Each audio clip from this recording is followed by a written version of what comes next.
estamos nesta noite, nessa manhã, nessa tarde, se você está nos assistindo de maneira gravada, a nossa aula número 2 de homilética.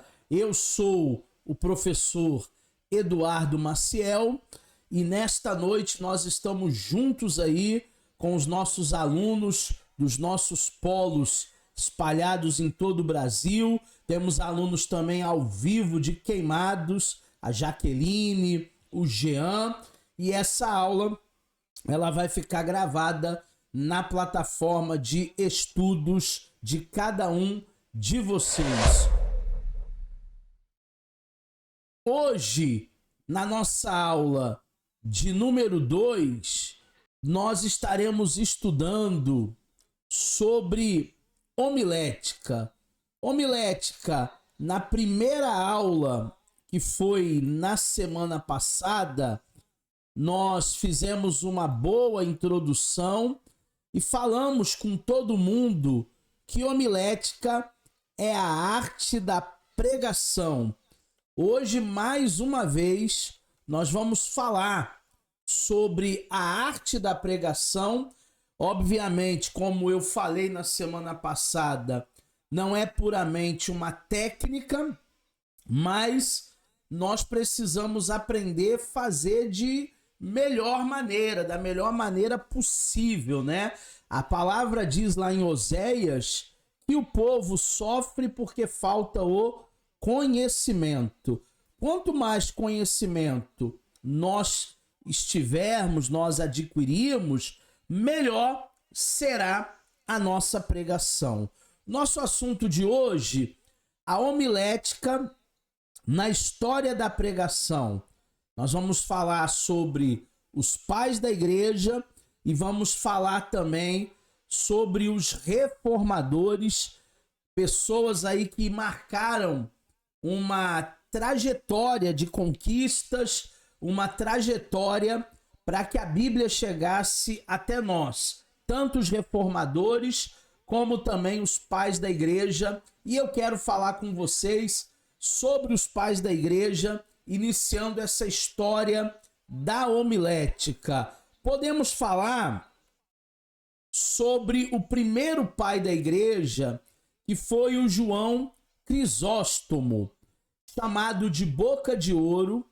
Ele foi um pregador extraordinário, de uma oratória espetacular, entre os anos de 343 e 407. A história da igreja, quando vocês tiverem esse módulo lá no bacharel, né?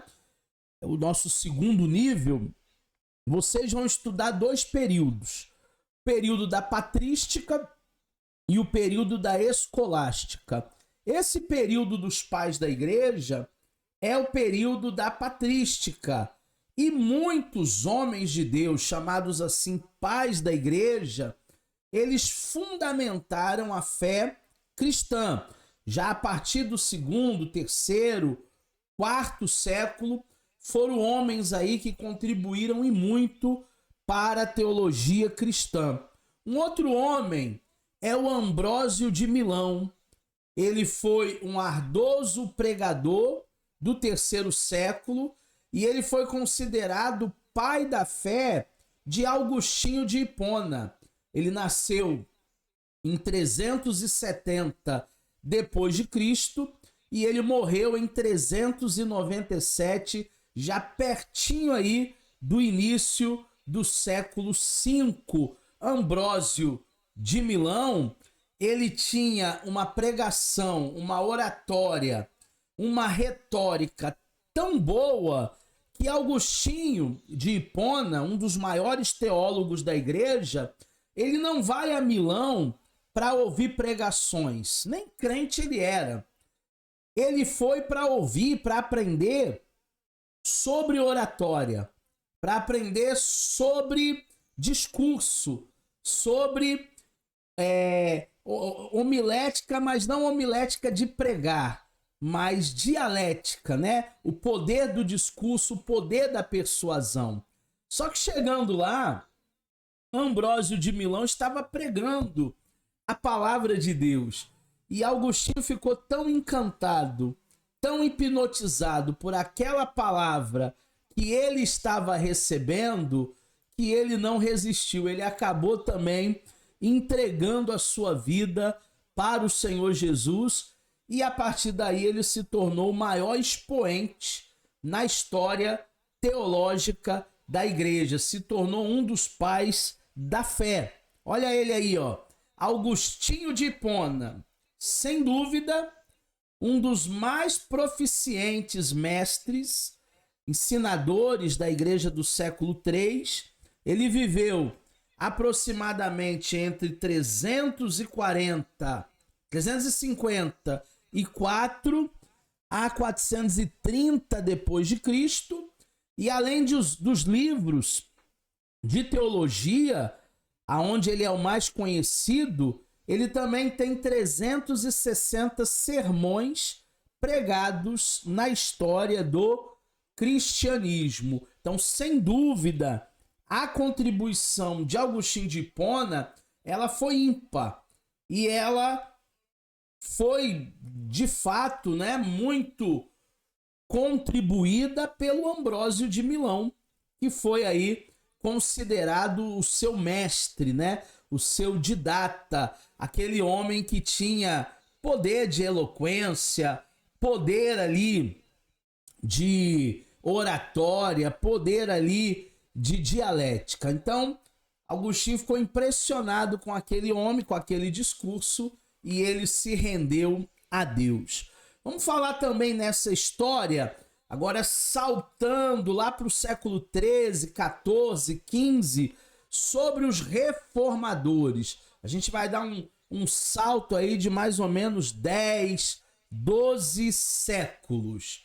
Quando tratamos das personalidades da reforma, não devemos nos ater apenas a Martinho Lutero, João Calvino, Girolamo de Savonarola e Eurico Zwinglio. Já no século XVI, se destaca João Wycliffe, que nós vimos lá no nosso módulo de origens bíblicas. Ele foi um dos tradutores para a língua inglesa, o primeiro, né, tradutor para a língua inglesa. Um pároco da igreja romana que se dirigia a determinada congregação, mas se destacou por ser um homem que não se conformava com as coisas erradas que aconteciam dentro da igreja. Então, muitas vezes, nós focamos a reforma protestante basicamente no século XVI, mais especificamente no ano de 1517, com a reforma feita por Martinho Lutero.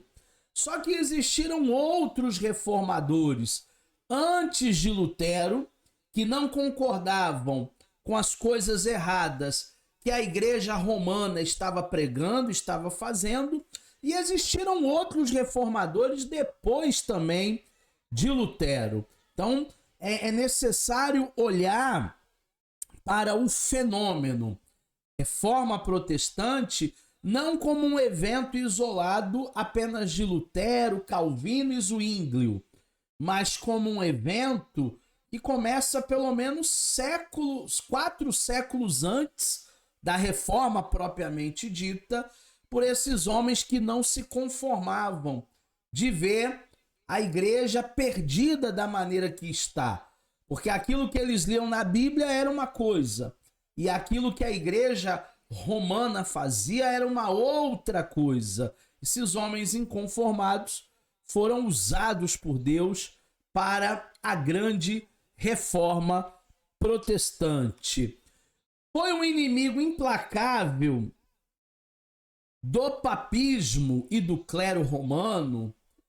Sua revolta estava em função da proibição da leitura da Bíblia pelo povo. O povo não tinha uma Bíblia na sua língua vicária. Os reformadores começaram a traduzir a Bíblia para o inglês, para o alemão, para o francês, E aí, muitas vezes, isso trouxe um desconforto enorme para os doutores da lei, para os doutores da época. John Hus, ou John Hus, também se destacou por defender a liberdade para as escrituras, combatendo o papismo, as doutrinas erradas das indulgências e outras mais. Por causa disso, acabou por ser queimado como herege. O Hus, ele foi para a fogueira porque ele não aceitava rezar na cartilha católica, que dizia que para ser salvo tinha que pagar uma indulgência, tinha que pagar um dinheirinho, e aquela pregação muito bem elaborada, coisa que os falsos profetas conseguem fazer com maestria até os dias de hoje.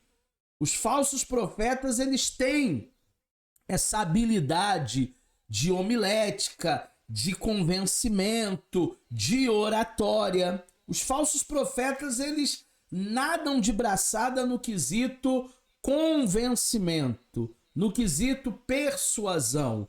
Mas os reformadores não aceitavam o que estava sendo pregado pela Igreja Apostólica Romana, inclusive essa taxação chamada indulgência. Aí nós temos Martinho Lutero, que nasceu em 1483 e que faleceu em 1545, aproximadamente 30 anos depois da Reforma. Há um detalhe histórico interessante na história de John Hus, que se relaciona com a vida de Lutero. Enquanto estava sendo amarrado na estaca em praça pública para que queimassem na fogueira, foi-lhe dada a oportunidade para pronunciar as últimas palavras. Eles iam para a fogueira até as últimas consequências. Lutero só fez o que fez porque teve muita gente de patente alta, de bigode grosso, lhe defendendo, lhe dando ali guarida, lhe dando ali proteção, mas outros tantos reformadores morreram na fogueira da Inquisição. Morreram, pagaram com sua própria vida para que a Igreja reformada, a Igreja Apostólica Romana, perdesse o seu monopólio da fé. A Igreja Romana, ela perde o seu monopólio da fé a partir do momento que o protestantismo se levanta contra todos os abusos da Igreja Romana. Falando do Hus ainda, o seu nome significa ganso. Ele afirmou profeticamente que hoje assavam-lhe um ganso vivo, mas em 100 anos se levantaria um cisne que não conseguiriam matar. John Hus profetizou acerca de Lutero, que se tornou um pregador fora de série, com mais de 2.300 sermões conhecidos. Então esse cisne que o Hus ele declara naquela fogueira, ele estava falando sobre Lutero. Hoje vocês estão queimando um ganso, mas daqui 100 anos vai haver um cisne que vocês não vão conseguir queimar, que vocês não vão conseguir destruir com a vida dele, se referindo a Martinho Lutero. Então, mesmo na sua morte, ele não nega Jesus, e mesmo na sua morte, ele faz uso da oratória, ele faz uso de um discurso, ele faz uso de uma homilética, doa a quem doer. Quem tem ouvidos para ouvir, ouça o que John Hus falou quando estava sendo queimado vivo. Ainda nos reformadores, e a pregação no tempo da Reforma, nós temos um outro expoente chamado Calvino, João Calvino. Ele nasce em 1509, portanto já século XVI. Ele morre em 1564 e, diferente de Lutero, em sua linha teológica, ele contribuiu de maneira eficaz para espalhar o protestantismo pelo mundo. Ainda que haja muitos que discordam de suas ideias, né, o calvinismo, tratam-se apenas de visões diferentes das interpretações de Jacobus Arminius, que é o contraponto de Calvino, né? Calvino ele fala sobre os eleitos e os não eleitos. Calvino ele não vê esse livre-arbítrio da maneira que nós vemos. Já o Jacó Armínio, por isso arminianos, né? Eles acreditam no livre-arbítrio. Foi até um debate que nós fizemos ontem na nossa aula, no nosso polo em Nova Iguaçu, no bairro de Miguel Couto, que um aluno ele diz que Deus ele conhece todos os dias de uma pessoa. Todos os nossos dias estão contados para Deus. Deus ele sabe o dia do nosso nascimento e sabe também o dia da nossa morte. Nós não sabemos o dia da nossa morte. E aí, dentro do calvinismo, a pessoa pode fazer o que for e ela não vai conseguir antecipar a sua morte. Se o dia da morte dela é daqui 10 anos, então aconteça o que for, ela pode ficar doente, ela pode ir para o hospital, ela pode perder uma perna, mas ela só vai morrer daqui 10 anos. Uma visão calvinista. Já numa visão arminiana, de livre-arbítrio, a pessoa ela tem o poder até para abreviar a sua vida. Ela pode, por exemplo, se jogar de cima de um viaduto e morrer na hora. Mas, se ela quisesse ou se ela tivesse uma saúde mental melhor equilibrada, ela viveria ainda mais 10, 20, 30 anos. Mas por uma decisão dela, um livre-arbítrio dela de tirar a sua própria vida, ela abreviou a história. Então são visões diferentes. A visão calvinista fala que Deus ele sabe o dia da nossa vida e da nossa morte e não há o que o altere essa história. Já o arminianismo vai dizer que nós temos o livre-arbítrio e que nós sim podemos ou não abreviar e escrever a nossa própria história. Temos ainda um outro reformador aqui que é Jerônimo de Savonarola. Ele nasce em 1452, ele morre em 1564. Ele foi um padre que fez a diferença lá na Itália com as suas mensagens fortes, combatendo heresia. Ele morreu em função da sua fé, na defesa dos seus pensamentos e acerca da verdadeira igreja, e destacou-se como um homem de oração e jejum. Esse padre, chamado Jerônimo de Savonarola, ele foi um homem de Deus.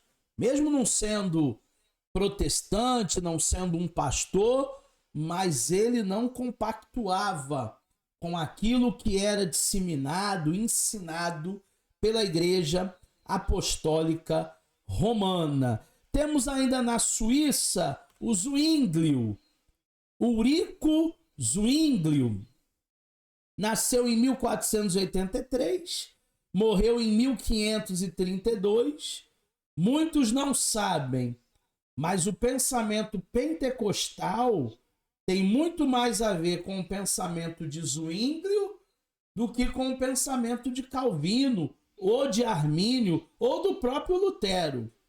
Zwinglio destacou-se na disputa contra a transubstanciação e apresentava uma pregação bastante dinâmica e forte. Quando falamos dos pentecostais, Zwinglio está para os pentecostais o que Lutero está para os luteranos e o que Calvino está para os reformados, os batistas, os congregacionais, pessoas que são da fé protestante, mas são reformados. Interessante que Zwinglio, ele vai se distanciar da transubstanciação. O que é a transubstanciação, professor Eduardo Maciel? A transubstanciação é consagrar o pão na hora da ceia ou a hóstia na hora da Eucaristia e o suco da uva, o vinho, e dizer que é o próprio sangue de Jesus e dizer que é a própria carne do Cordeiro. Gente, não é. São simbolismos. A ceia do Senhor é um simbolismo. A Eucaristia é um simbolismo. Mas a Igreja Católica, ela acredita de fato que a hóstia é o corpo de Cristo, tanto é que ela não pode ser nem mastigada. Ela precisa derreter na boca. Se nós, de fato, estivéssemos comendo o corpo de Cristo, não seria um simbolismo, não seria um memorial, seria canibalismo. E Zwinglio não vai fechar com essa ideia, porque nós não somos canibais. Nós não comemos carne humana. Então, quando o ministrante levanta para o céu e diz assim, é o próprio corpo de Cristo, não é. É o próprio sangue de Jesus, não é. Por que que não é? Porque apenas um memorial. A ceia do Senhor, ela é apenas um memorial. Falando um pouco sobre a pregação no tempo da Reforma, apareceram muitos outros nomes, como John Knox, John Donne, John Wesley, Spurgeon e tantos outros homens que revolucionaram a fé cristã, revolucionaram a pregação do evangelho. Homens muito usados por Deus. Teve um que eu não citei aí, que é o Moody. O Moody, ele entrava em zonas de prostituição e começava a pregar o evangelho nesses lugares, e as prostitutas, mulheres da vida, todas se rendiam a Jesus. Todas se convertiam a Deus e elas abandonavam aquela vida, e os cafetões que ganhavam muito dinheiro com elas, lucro, queriam até matar o Moody. Proibiram o Moody até de entrar nesses lugares assim de zonas de prostituição. Olha para você entender o poder de uma pregação, para você entender o poder do evangelho que cura, que liberta, que salva. Por isso que nós, que somos da fé cristã, a gente não pode dizer assim, eu não acredito em ex-homossexual, eu não acredito em ex-bandido. Se eu não acredito em ex-miliante, eu não acredito no poder da cruz, no poder da transformação, no poder de Jesus. Porque a cruz é a transformação. A cruz é uma nova vida. E através da pregação, né? Como nós vimos na aula passada, como ouvirão se não há quem pregue? E como crerão naquele que nunca ouviram? É aquela escada de Romanos que nós vimos, porque a pregação ela precisa ser disseminada. Caso contrário, não vai haver arrependimento. Caso contrário, não vai haver libertação, não vai haver transformações. Tudo bem até aqui, turma? Alguém quer falar? Jean, Jaqueline, Juan J, que tá por aí. Juan J é meu primo, hein? Até meu primo hoje tá me dando audiência aqui na nossa aula bônus online da FASTEF. Até aqui tudo bem, turma? Então vamos prosseguindo, falando sobre o perfil bíblico do pregador.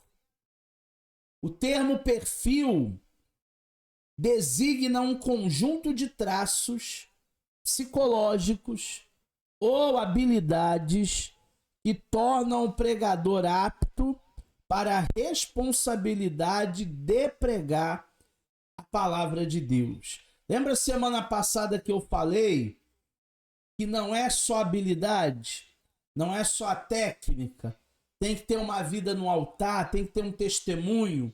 Lembra que o Jean perguntou se era pecado alguém subir no púlpito e falar daquilo que não vive? E eu digo, se hipocrisia é pecado, então eu não posso pregar aquilo que eu não vivo. Nós precisamos primeiro viver. Existem vários perfis de pregadores. A gente não pode comparar Marco Feliciano com Edir Macedo. Edir Macedo com Ed Renekiewicz.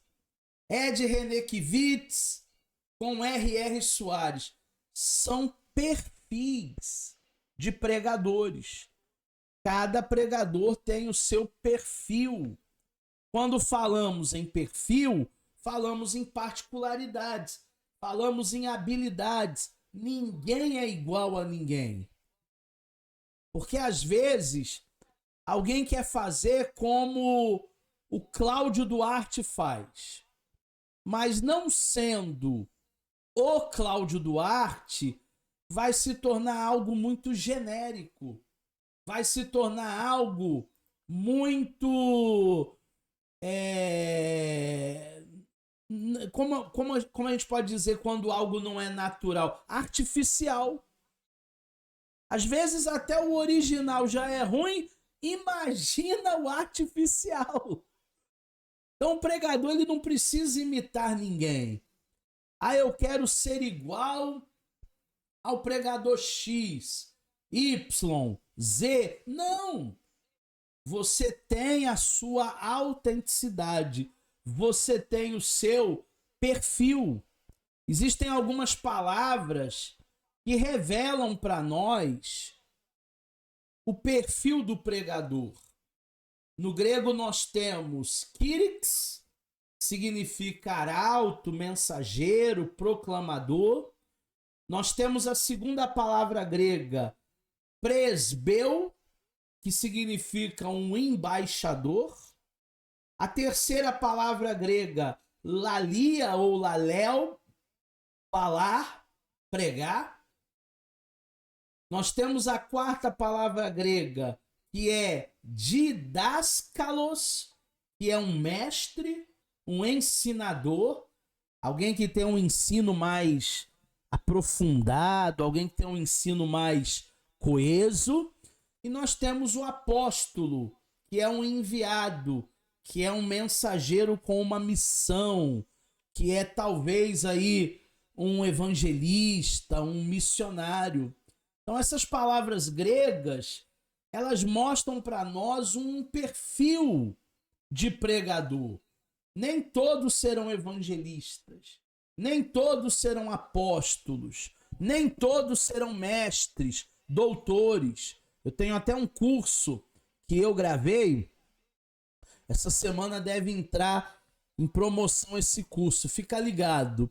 Vai custar menos que uma pizza. Os 5 dons ministeriais. São pelo menos 12 aulas que eu explico, me debruçando a fundo em quem é quem. Porque o pastor não é o evangelista.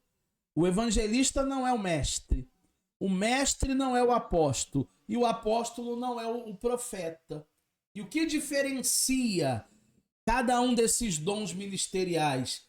O seu perfil, a sua missão. Ah, mas todos pregam? Todos pregam, mas não da mesma maneira. Todos têm a palavra na sua boca? Sim, mas não da mesma maneira, porque os perfis ministeriais, os dons ministeriais são diferentes. Nós temos ainda a relevância da pregação bíblica. Lá em Romanos 1, 14 e 15, o apóstolo Paulo ele vai falar da importância fundamental da pregação.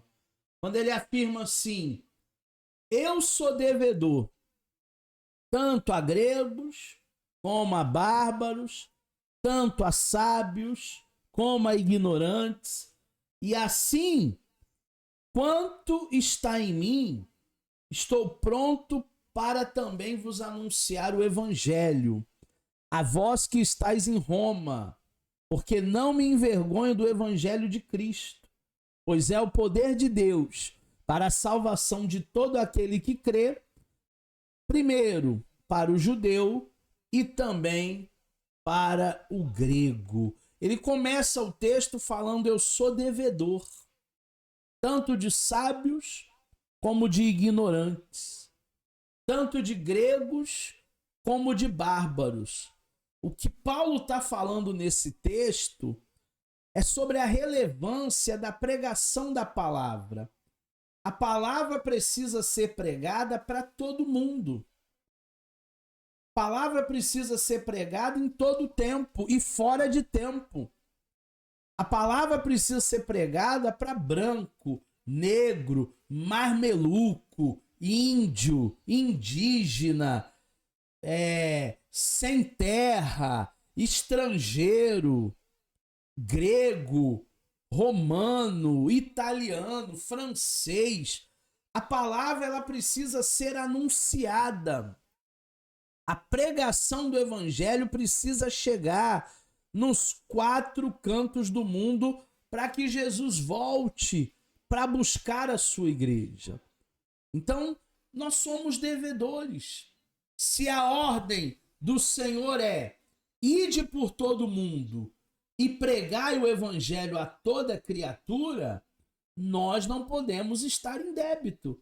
Nós temos que ir e levar um evangelho, mas não um evangelho de religiosidade, não um evangelho dogmático, mas um evangelho que vai tendo a sua relevância em todo o mundo.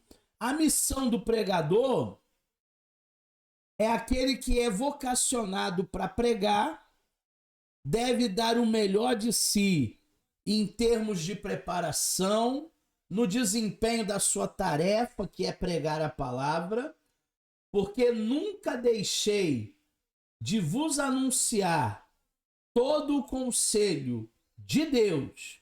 Olhai, pois, por vós e todo o rebanho sobre o que o Espírito Santo vos constituiu bispos para apacentardes as igreja de Deus que vos resgatou com o seu próprio sangue. Está lá em Atos capítulo 20, versículo 27, versículo 28.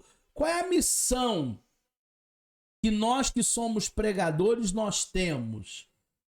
Se somos realmente vocacionados, a gente precisa dar o melhor de nós. A gente precisa se preparar para essa tarefa. O pregador precisa investir no seu crescimento espiritual. Como eu digo e repito, os meus alunos mais antigos já estão até careca de ouvir isso. Se um médico precisa fazer medicina, se um advogado precisa fazer direito, se um veterinário precisa fazer veterinária, se um psicólogo precisa fazer psicologia, por que um pastor ele não precisa fazer teologia? Ele precisa. Porque ele está se preparando para anunciar a palavra, para levar o conselho de Deus. Essa é a missão do pregador. E quanto mais ele estudar, quanto mais ele se preparar, mais a sua mensagem chegará a determinados públicos, a determinadas pessoas. Ou você acha que um mestre, você acha que um doutor, você acha que um pós-doc, ele vai sentar para ouvir qualquer tipo de gente? Qualquer pessoa? Não. Quanto mais conhecimento secular, cultura secular a pessoa tem, mais ela seleciona aquilo que ela vai ouvir. Então nós, como pregadores, precisamos entender essa missão. E quanto mais preparados nós estivermos, mais essa palavra chegará para todo tipo de pessoas, desde aquele que tem pouca instrução até aquele que tem muita instrução. Nós temos que alcançar a todos. A palavra tem que chegar para todo mundo. Falando um pouco sobre a responsabilidade do pregador, 2 Timóteo 2,5 diz assim: procura apresentar-te a Deus aprovado, como obreiro que não tem do que se envergonhar e que maneja bem a palavra da verdade. Olha a responsabilidade que os pregadores eles têm. Manejar bem a palavra da verdade. Tem pregador aí que, se fosse profissão, estariam exercendo ilegalmente a profissão. É que pastor não é profissão, pastor é vocação. Mas se fosse profissão, eles estariam no exercício ilegal. Por quê? Porque eles não manejam bem a palavra da verdade, eles não conhecem a Bíblia. Como o Jean falou semana passada, eles não vivem aquilo que eles pregam. É muito fácil para mim pedir para vocês subirem ao monte, mas eu mesmo não subo o monte. É muito fácil para mim pedir para vocês orarem, mas eu mesmo não oro. É muito fácil para mim falar para vocês comprarem e pagarem, mas eu compro um bocado de coisa e eu não pago. Pregadores precisam ter fruto. Pregadores precisam ter uma vida no altar. Pregadores precisam ter propriedade, ter autoridade daquilo que falam. Caso contrário, é o que Isaías falou. Quem deu crédito à nossa pregação? E a quem se manifestou o braço forte do Senhor? Quando tem uma tragédia de avião, igual teve sexta-feira passada, todo mundo só fala nisso, sobre a responsabilidade do piloto. Será que não foi um erro humano? Será que ele, pela sua incompetência, não derrubou aquela aeronave e matou 64 vidas, inclusive a dele? Mas, gente, pouco se fala da responsabilidade de um pregador. Pouco se fala da responsabilidade de alguém que tem oportunidade de pegar um microfone na mão e falar, às vezes até de uma maneira despreparada. Temos também ainda a autoridade da pregação bíblica.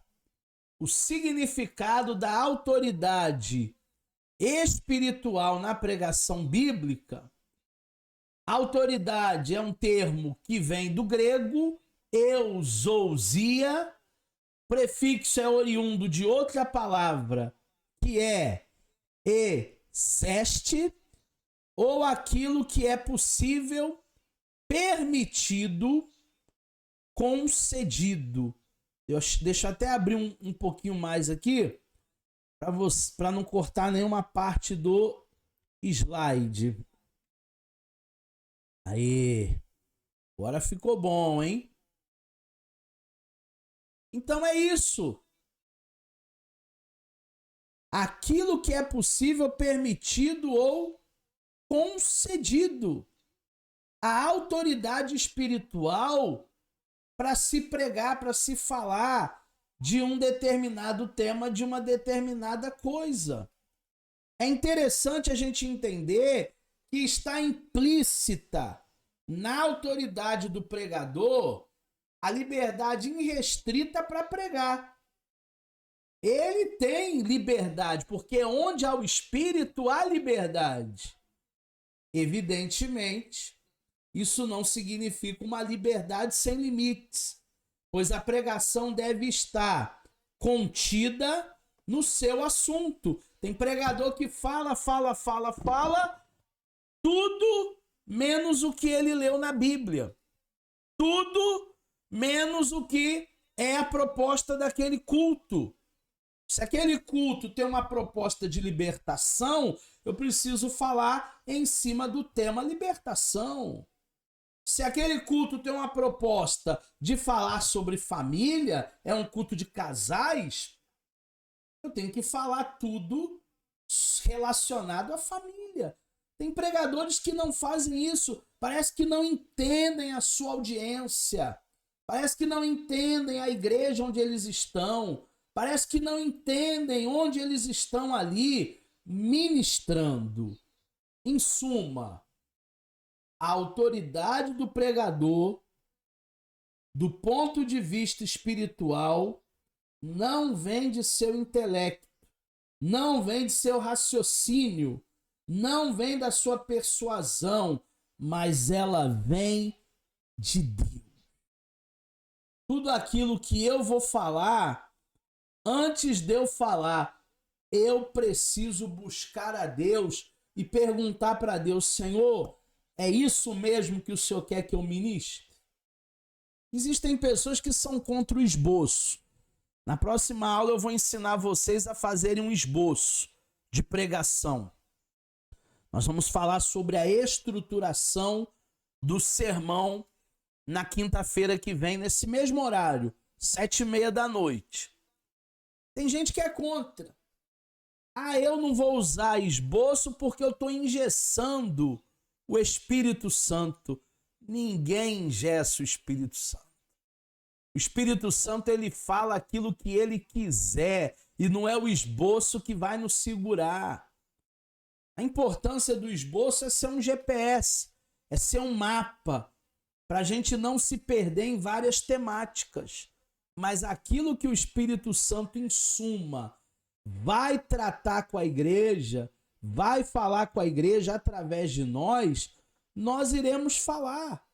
E as pessoas serão ministradas.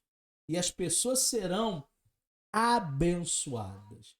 Continuando aqui na nossa disciplina, vamos ver agora os benefícios da homilética, a arte da pregação. Primeiro, a homilética aprimora a arte da expressão ou de expressão. Os problemas da voz, que é o principal veículo de comunicação verbal, nas deformidades e enfermidades que envolve o aparelho fonador. A homilética é importante. Nós também lá no nosso portal temos um curso de oratória que você pode depois adquirir, que vai te ensinar técnicas, principalmente para você melhorar a sua oratória, a sua apresentação em público. Existem pessoas que têm determinados problemas na fala, são gaguez, ou ela começa a balbuciar, ou ela tem um vício de toda hora. Toda hora ela faz isso é um vício. E aí a oratória vai tirando de você essas expressões, esses vícios linguísticos, essas deformidades verbais, que aquilo que o pregador fala tem que ser entendível. Ele precisa ter uma comunicação límpida, cristalina, para que todo mundo entenda aquilo que ele está falando. Problemas de dicção, falas muito aceleradas, isso prejudica um pouco a pregação. Em segundo lugar, ela ajuda a desenvolver o raciocínio do pregador. A pregação deve estar aliada à razão, pois o agir do espírito não é caótico ou irracional. A pregação tem que estar ligada à razão. Tem pregador sensacionalista que para no meio da mensagem, olha para cima, Deus, eu não vou falar isso não, pai. Eu não vou falar não, pai. Se eu falar, esse povo aí vai brigar comigo. É para eu falar isso mesmo, pai? Isso para mim é sensacionalismo. Porque se Deus começar a falar comigo, na hora que eu estiver pregando, vai dar uma linha cruzada, eu vou perder a linha do raciocínio e eu não vou conseguir mais pregar. Deus não é Deus de confusão. Deus não vai ficar falando com você em cima daquilo que você está ministrando ao povo. Então, a homilética vai ajudar o pregador a se desenvolver, desenvolver sua fala, seu raciocínio. O agir do Espírito Santo não é caótico, não é irracional. Guarde isso no seu coração. Deus não é Deus de confusão. Em terceiro lugar, ela aprimora os conhecimentos gerais do pregador. O pensamento transmitido deve ser inteligente. E o conhecimento vem com livros, base teológica, para resistir às mentiras. Quanto mais você lê, quanto mais você se preparar, fazendo avançado em teologia, fazendo bacharel em teologia, fazendo a graduação em teologia, fazendo uma pós-graduação, e aí nós temos mais de 70 cursos, você vai melhorar o teu discurso, você vai melhorar a tua oratória, você vai melhorar o teu repertório, tua pregação vai ser inteligente. Por que tem padre que prega mais do que muito pastor? Porque o padre estudou 4 anos de teologia e mais 3 anos de filosofia. Com 7 anos se preparando, ele vai pregar sim melhor do que muito pastor na sua homilia. A homilética ajuda, aprimora os conhecimentos gerais do pregador.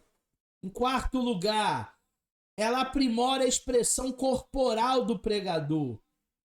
A expressão do rosto, que envolve a mímica, os olhos, que deve refletir o estado da alma do pregador. Gente, a gente fala muito sem palavras, só com expressões, só com gesto, só com mímica, só com sinais. A gente mesmo, quando está abatido e chega na igreja, as pessoas nos perguntam: está acontecendo alguma coisa? Você está meio triste hoje? Está meio cabisbaixo?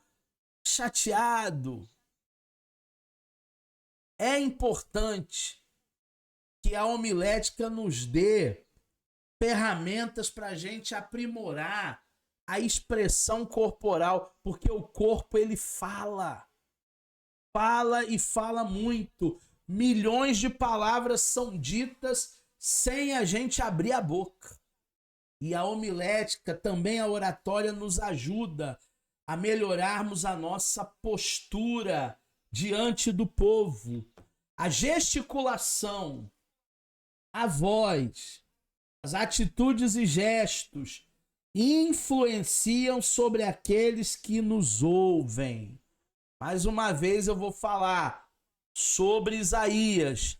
Quem deu crédito à nossa pregação? Por melhor que seja a pregação, se você conhece a vida daquele cidadão e sabe que ele não tem vida com Deus, sabe que ele não tem vida no altar e sabe que tudo aquilo é hipocrisia, você não vai dar crédito. Por melhor que seja a pregação, por melhor que seja o discurso bíblico, por melhor que seja. O vestuário do pregador deve apresentar singeleza e modéstia. A pregadora, mulher, ela não pode ir como uma árvore de Natal, como uma perua. O pregador, ele não pode ir como um sambista, terno branco, gravata vermelha, terno cor-de-rosa, gravata verde, sapatinho brilhoso. Quem tem que aparecer não somos nós, não é o nosso vestuário, a nossa indumentária. Quem tem que aparecer é a pregação do evangelho, é a palavra de Deus. Que ele cresça e que eu diminua. Então essa questão da indumentária, como se vestir, para não chamar mais atenção do que a mensagem, ela também é de suma importância. Além dos vícios de postura física do pregador. Pregador corcunda, pregador que bate no púlpito, pregador que espanca a Bíblia. Ele dá cada tapa na Bíblia de mão aberta. Ele quase que quebra o púlpito. Se o púlpito for de acrílico ou de vidro, ele vai quebrar o púlpito de tanta violência.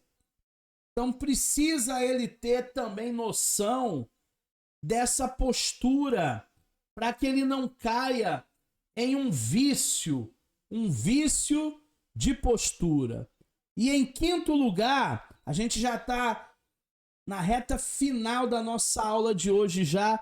Daqui a pouco eu abro para perguntas mais uma vez. Em quinto lugar, mais um benefício da homilética, ela nos ajuda a desenvolver vida espiritual. A homilética ajuda o pregador a desenvolver a sua vida espiritual. Por quê?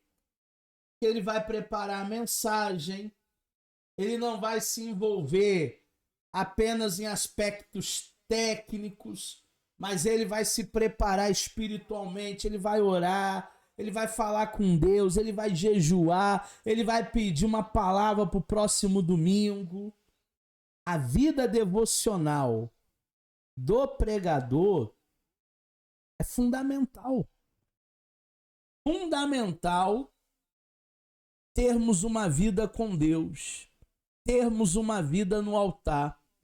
Caso contrário, se não houver vida com Deus, é só discurso, é só retórica, é só eloquência. Não tem Deus, não tem unção, não tem presença de Deus. Então é muito importante o nosso devocional, a nossa vida com Deus diária. Construa isso diariamente. Não só o dia que você vai pregar, mas diariamente. Construa uma vida com Deus. É importante que o pregador aprenda a desenvolver a sua vida espiritual para que não se torne chato, cansativo e seco. De nada vale um pregador de palavras bonitas e sermões belos, porém sem a essência da mensagem, que é o conteúdo espiritual. Tem pregador que parece que nem nasceu para pregar o evangelho, porque ele não tem talento nenhum. A mensagem dele é enfadonha, a mensagem dele é chata, a mensagem dele é cansativa. Ele fala 40 minutos, mas parece que é 1h30. Todo mundo olha no relógio, todo mundo vai no banheiro, todo mundo vai beber água, todo mundo vai para a cantina, porque é uma pregação muito maçante. Ele precisa aprimorar essas técnicas da oratória para que ele possa entregar de maneira mais didática aquilo que ele tem pregado, aquilo que ele tem ensinado. vocês terão um módulo que se chama hermenêutica, a arte da interpretação. E na hermenêutica eu ensino que o problema dos pregadores atuais é que eles querem escavar uma coisa pensando assim, ó, eu vou falar lá domingo uma coisa que nunca ninguém falou. E a mensagem não é performance. A mensagem é como Jesus fazia através de parábolas. A parábola era a maneira mais simples de se transmitir uma verdade para que desde o maior até uma criança pudesse entender aquilo que Jesus estava falando na sua pregação. A função da pregação não é a gente gastar o grego, gastar o hebraico, não é isso não.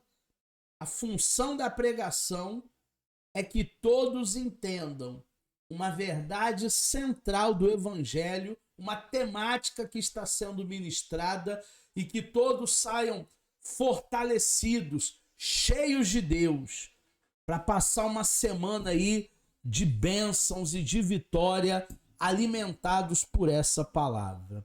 Ok, turma? Chegamos à reta final, aonde eu abro para perguntas de vocês. É só você abrir o microfone aí. Se ficou alguma questão que eu não falei nessa aula 2, obviamente ainda teremos pelo menos mais 2 aulas, uma sobre estruturação de sermão e outra sobre tipos de sermão. Na última aula eu vou falar sobre o sermão temático, textual, expositivo, ainda tem muita coisa boa. Mas o protocolo ideal é você entender que você não está na sala da sua casa. Quando eu estou na sala da minha casa, na minha cadeirona lá do papai, eu estou à vontade. Ali na igreja não é a sala da minha casa. Então eu não posso ficar tão à vontade assim. Por mais que eu diga para o visitante, gente, fique à vontade. Aqui é a casa do pai, aqui é a tua casa. Mas existe um protocolo. Então cuidado. Às vezes o pregador, ele vai com o celular, ele senta. Algumas igrejas têm aquelas cadeiras de pastores que ficam em cima do altar ali, e o cara fica mexendo no celular, no WhatsApp o culto todo, não canta, não ora. Aí depois, na hora que ele vai pregar, ele pega o microfone, parece que ele se transforma, né? Até a voz muda. Amadíssimo Deus, nós estamos aqui nesse momento sublime, estrogonófico. E não é isso. A gente precisa ser menos robotizado e mais humano, menos religiosos e mais humanos. Era isso que Jesus nos passava através das suas pregações. A nossa postura de pregador é a postura de Jesus. Se a gente se espelhar em Jesus, a gente vai se dar bem como pregador.